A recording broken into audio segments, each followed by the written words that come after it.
Ah, yes, it started. Well, and that can be turned off. Right, this is a different start to Dave's diary, but yeah, come with me. Just heading out to go to the house that we're going to be selling. We're having to sell the property where I'm living in now and another house. Sounds like I'm full of cash, but I'm not. It would be nice. No, it was a house that was left to me, myself and my mother, in a will, and to help out a situation that I have been told about, I am selling it to do that, which means I can also sell this place and buy a new place for myself. So yeah, and this is our driveway. Better put a seatbelt on, otherwise Mr. Plod might not like me. When you go out onto a public road, apparently you're supposed to have your seatbelt already on. So there you go. Anyway, we're heading off. It's about a 20-minute drive. We probably won't be filming at all, but I just thought I'd do this just for the sheer hell of it. But yeah, the house has been rented twice, rented out to two different people twice, and as such it's had wear and tear, but not bad. The two people that were in it were really, really good. Couldn't speak highly enough of them.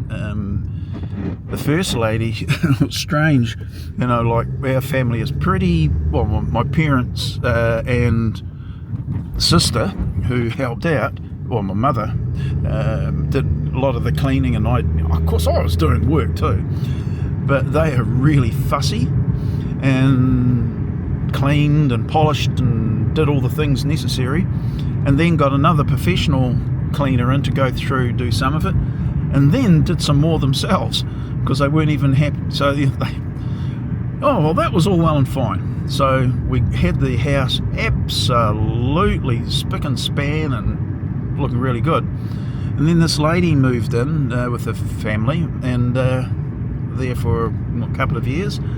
And when she moved out, we thought, oh, here we go, we have to go through this process again. Well, we went in there, and I had a look round, and it was like, dang, it looked as good, if not better, than when we left it. So I was very, very impressed with that, you know. And so there's just nothing there that I could even point a critical finger at and go, oh, but yeah, anyway, she did really well. So that was a good outcome, and one that I was pleased with, and what you would normally expect. But you hear some of the stories from people that rented their house out, and yeah, not so good. So now we're just going to turn onto one of the main roads, or secondary arterial road, or whatever they call them. But yeah, so we're very pleased with that outcome. But what this one will be like, I don't know. She seemed really nice, the lady in there. The place was always chock-a-block of stuff, but always looked clean, which was really pleasing. Yeah, the gardens, they didn't look after very well, as much as we would have liked, but there you go. So I'm going over there with high hopes, but no great expectations. Yeah, it was a bit of a disappointment having to sell it at all, but because it was going to be a nice little income, you know, for the future, you know, and it was also going to finance some of the renovations at home. However, that being the case, does beg the question of how much do you do before your investment in your own home becomes, you know, like what we'd call overcapitalized. And considering I was going to stay in the house for probably 20 odd years more, hopefully, you know, powers that being permitting me to live that long, but pick a figure, you know, 20-25 years more, I was anticipating doing some renovations so that, you know, the place was up to standard and livable, and in fact better than it ever was. So that was the anticipation.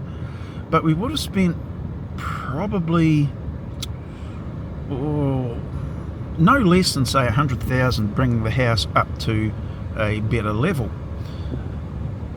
But then, would you get that money back on that house if you were to sell it? And everyone said no. Well, you wouldn't.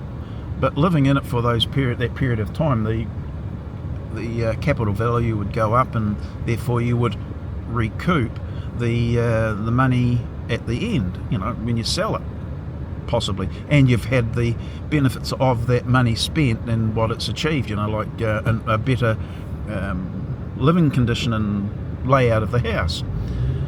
Now, having to sell it, well, I've just saved myself having to spend, say, that 100,000, whatever it was, which would have come over a period of 4 or 5 years from the rental.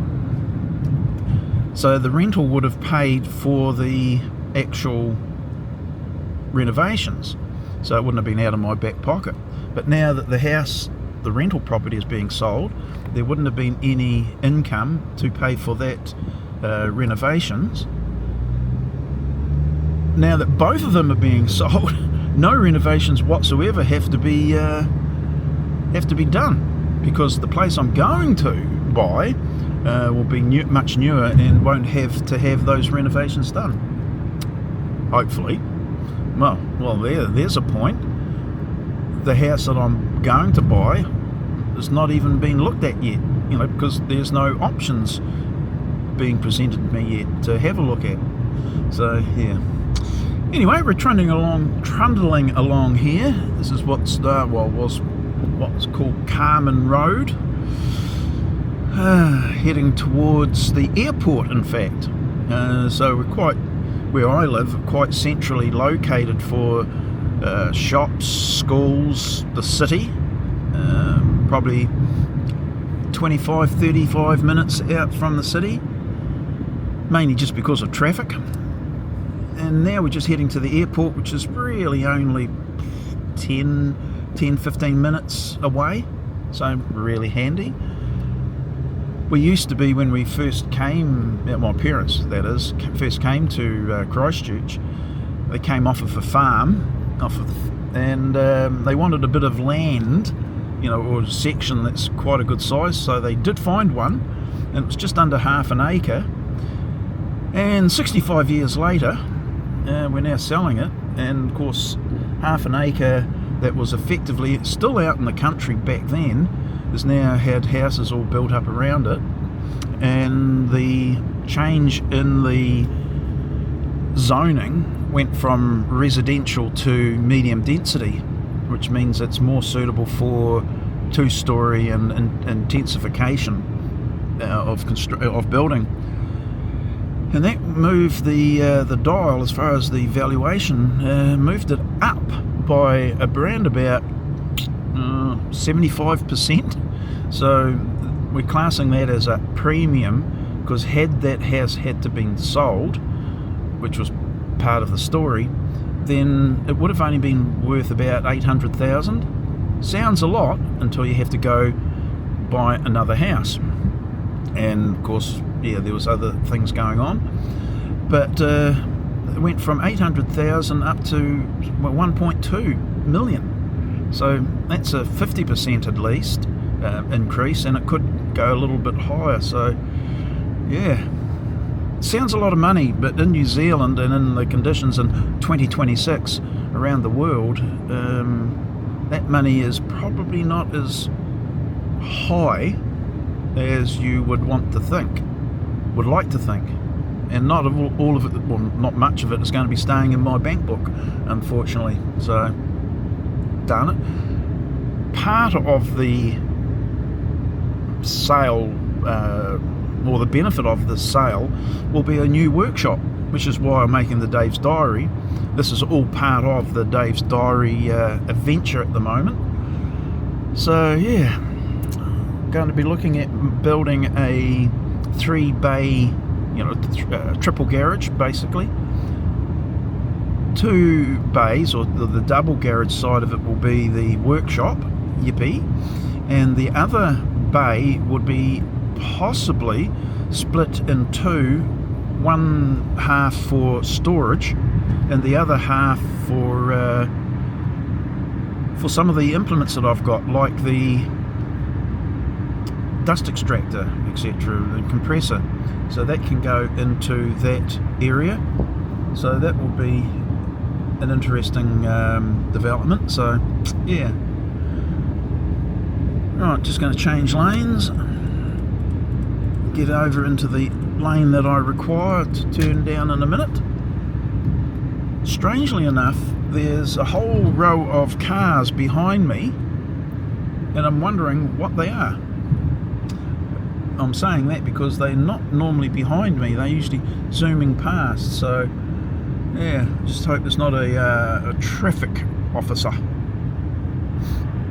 Generally that's the case when everyone's doing the correct speed limit, unlike the guy there at the moment in the BMW. Nice car. But yeah, generally it's because of a cop. Nope, she's not. Don't know what's happening. Everyone's being well behaved today. Go figure. Anyway, we've just passed the airport. It shows that, you know, that was about 10 minutes from home, as I said. Very handy to have international airport that close to home. Got the old shopping area out here. This was all used to be part of the, well, out to the left there.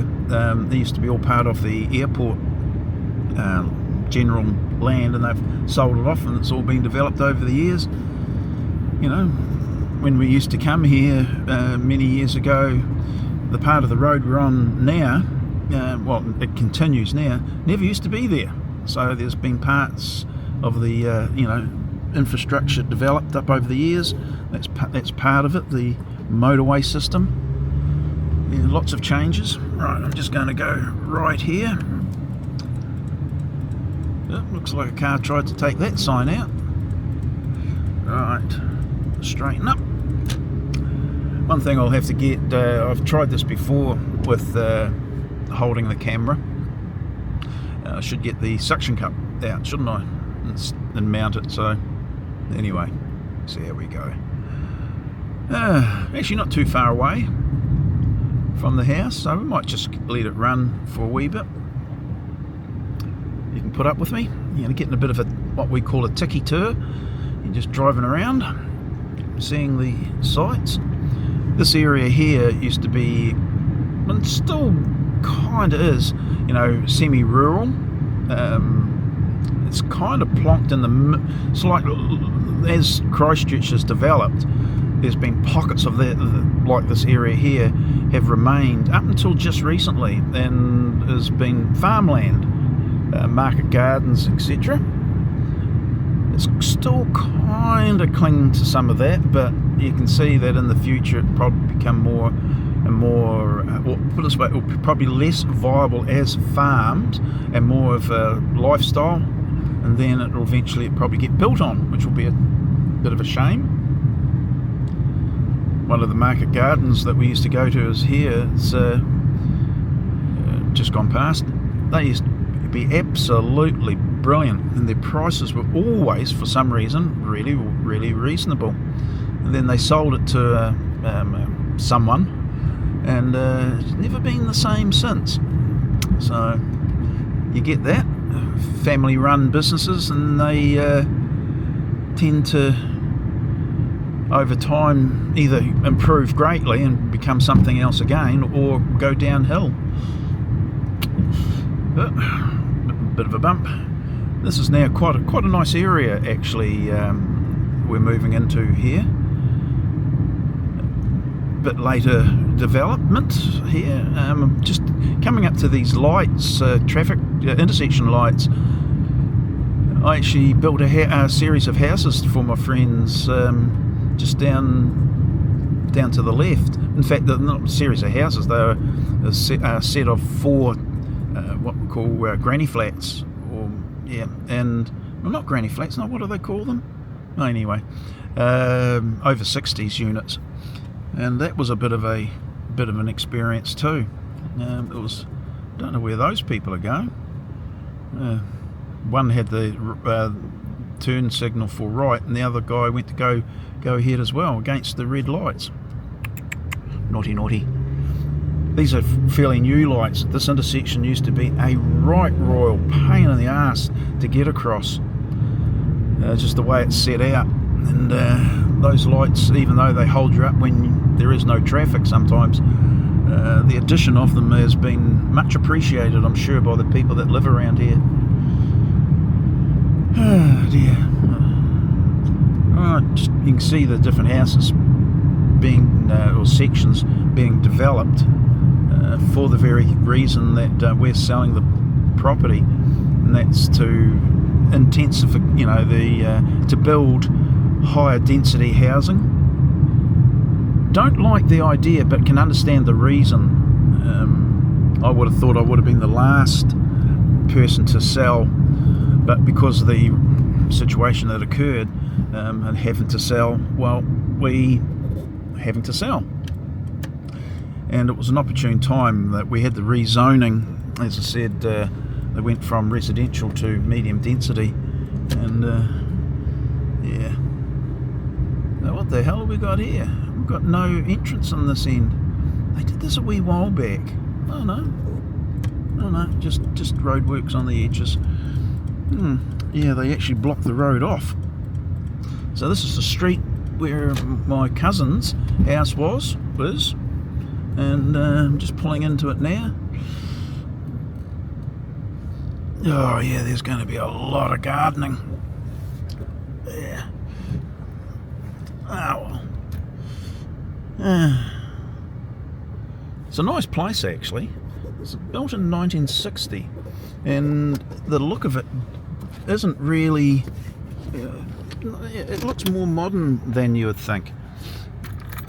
It's because it's been painted and well maintained. But right, let's just have a quick walk around. Oh, someone's in there now. So right, must be Jackie. Yep. Okay. Right, I'll probably turn yours off because she probably won't want to be filmed. She's the property manager. Okay, I'll get back to you and I'll see you soon.